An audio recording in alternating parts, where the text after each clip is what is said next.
kabar kalian? Semoga selalu dalam lindungan Tuhan Yang Maha Esa ya, amin. Pada kesempatan kali ini, admin mau share video tentang budidaya ikan patin yang menguntungkan. Mulai dari apa sih ikan patin itu, apa sih kegunaannya, dan bagaimana sih cara membudidayakannya.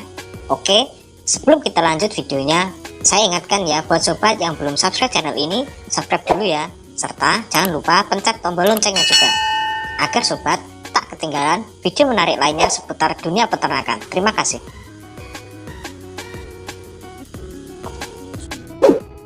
Sobat, ikan patin yang mempunyai nama latin Pangasius sp merupakan salah satu jenis ikan air tawar asli dari perairan Indonesia yang telah didomestikasi. Ikan ini memiliki ciri-ciri bentuk tubuh memanjang dan berwarna putih perak dengan punggung berwarna kebiruan. Ikan ini tergolong ikan yang tidak memiliki sisik, serta kepala ikan patin relatif kecil dengan mulut terletak di ujung kepala dan agak ke bawah. Hal ini merupakan ciri utama golongan catfish alias ikan berkumis.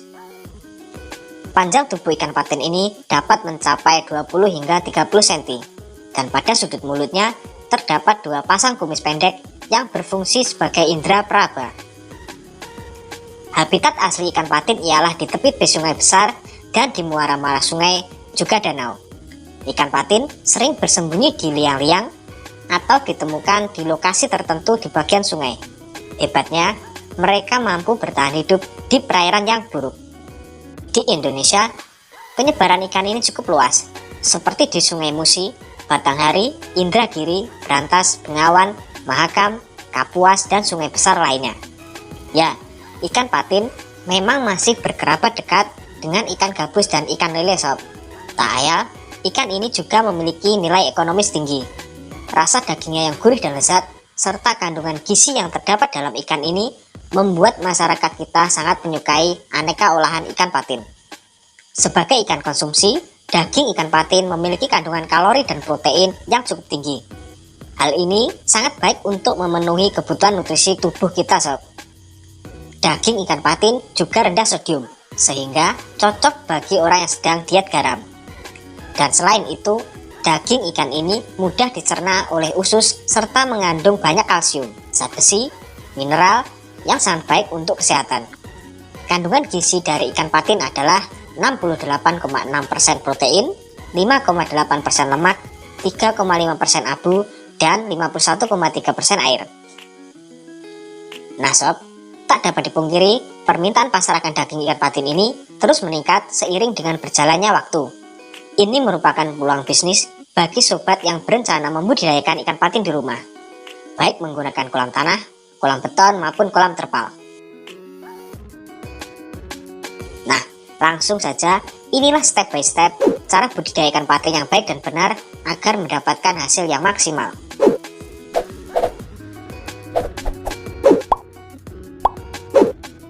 1. Persiapan pembuatan kolam. Pertama-tama, kita harus mempersiapkan rumah bagi mereka nih sob. Kenapa demikian?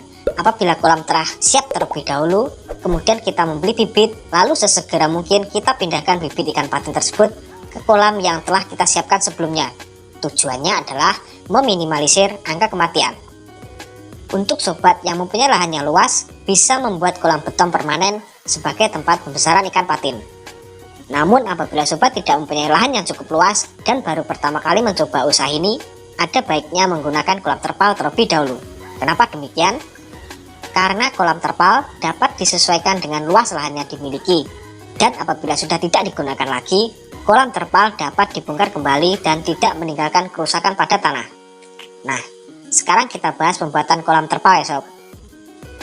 Agar kolam kita nantinya awet dan tahan lama, pilihlah terpal yang mempunyai ketebalan A5 hingga A6. Atau kalau bisa, pilihlah terpal plastik yang memiliki kualitas nomor 1. Karena ikan patin memiliki patil yang tak kalah tajam dari patil lele yang bisa menusuk dinding terpal sehingga dapat menimbulkan kebocoran pada kolam. Gunakanlah terpal yang memiliki panjang sekitar 8 hingga 12 meter dengan lebar 6 hingga 8 meter juga. Dengan menggunakan patokan ukuran ini, maka nantinya dapat membangun kolam dengan ukuran mulai dari 4 x 8 x 1 meter hingga 6 x 10 x 1 meter persegi. 1 meter ini merupakan ketinggian kolam. Pastikan alas kolam terpalnya dalam keadaan datar dan rata. Bagi yang menempatkan kolam terpal di luar ruangan, khususnya di lahan tanah, maka bagian alas kolam terlebih dahulu harus diratakan. Bisa menggunakan cangkul atau alat lainnya. Benda tajam yang berpotensi dapat merusak terpal seperti batu juga harus disingkirkan. Kemudian, buat penyangga kolam terpal. Pastikan penyangganya benar-benar kuat dan mampu menahan volume air di dalam kolam. Bisa menggunakan bambu, kayu, atau lainnya. Nah, sebagai saran nih sob, sebaiknya gunakan penyangga yang berbahan besi sehingga tidak akan mudah patah dan dimakan rayap. Tidak ada ukuran baku ya sob tentang panjang dan lebar kolam yang akan kita buat. Sesuaikan dengan lahan yang tersedia. Setelah semuanya siap, baru kita isi dengan air. Pastikan airnya bersih dan tidak terkontaminasi oleh zat beracun maupun pestisida. Setelah itu, biarkan kolam selama 1 hingga 2 minggu. Tujuannya adalah untuk mengurangi kadar keasaman air serta menghilangkan racun yang mungkin masih menempel di terpal. Pengisiannya pun dilakukan secara bertahap, mulai ketinggian 20 cm hingga setengah terpal untuk memastikan apakah kolam terpalnya sudah dalam posisi yang pas dan tidak ada kebocoran.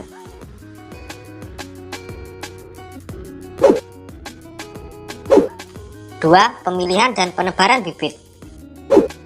Nah sob, setelah menyiapkan kolam untuk pembudidayaan ikan patin, selanjutnya adalah membeli bibit ikan patin untuk kita besarkan nanti. Ada beberapa poin yang harus kita cermati dalam pemilihan benih agar usaha yang kita rintis kelak tidak menimbulkan masalah. Sebagai pembudidaya pemula, ada baiknya kita membeli bibit untuk kita besarkan terlebih dahulu. Baru nanti jika bibit sudah dewasa, sebagian bisa kita jadikan indukan dan yang lainnya kita jual sebagai ikan patin konsumsi. Oke sob, inilah poin-poin yang harus kita perhatikan dalam memilih bibit ikan patin. Pertama, usahakan membeli langsung dari para pemijah. Alasannya, karena harganya pasti lebih murah daripada kita membeli dari pengepul. Dan yang kedua, tempat pembelian usahakan dekat dengan daerah kita. Tentunya, ini akan meminimalisir angka kematian akibat proses pengangkutan yang lama. Setelah itu, perhatikan juga ukuran benih ikan patin tersebut. Pilihlah ukuran benih yang seragam, serta tidak cacat, lincah, dan gesit. Benih patin untuk pembesaran secara intensif minimal berukuran 3-4 inci per ekor, dengan pada tebar benih 10-20 ekor per meter kubik.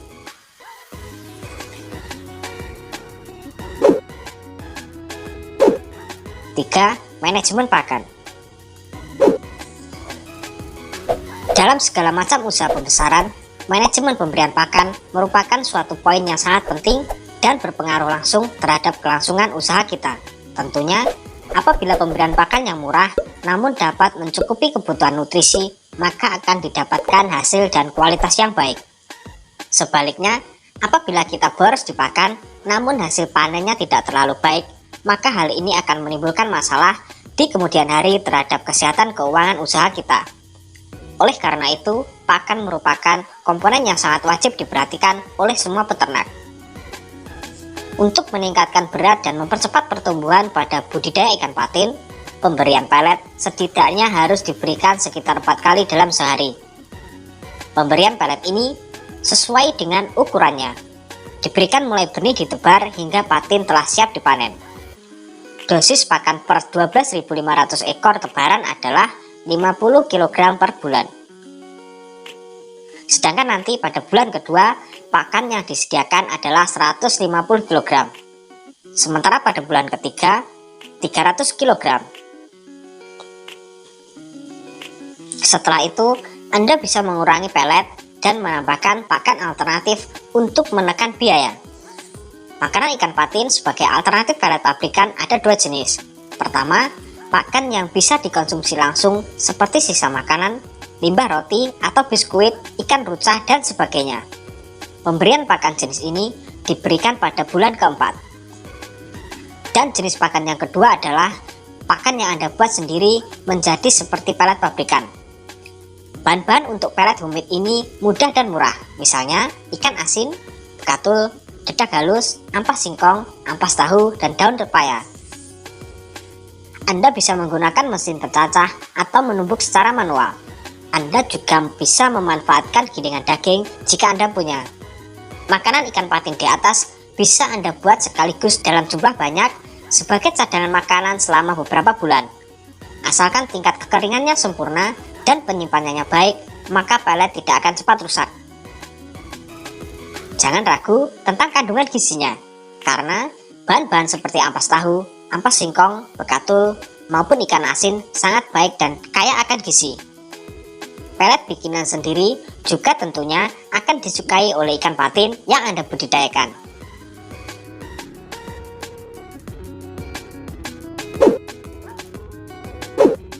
4. Masa panen. Benih ikan patin bisa dipanen sesuai dengan ukuran yang kita kehendaki. Pemeliharaan pembesaran ditujukan untuk pemenuhan ikan patin konsumsi. Ikan patin dikonsumsi dalam berbagai ukuran, antara lain 200 gram sampai 1 kg. Sedangkan masa panen bisa menyesuaikan dengan permintaan pasar.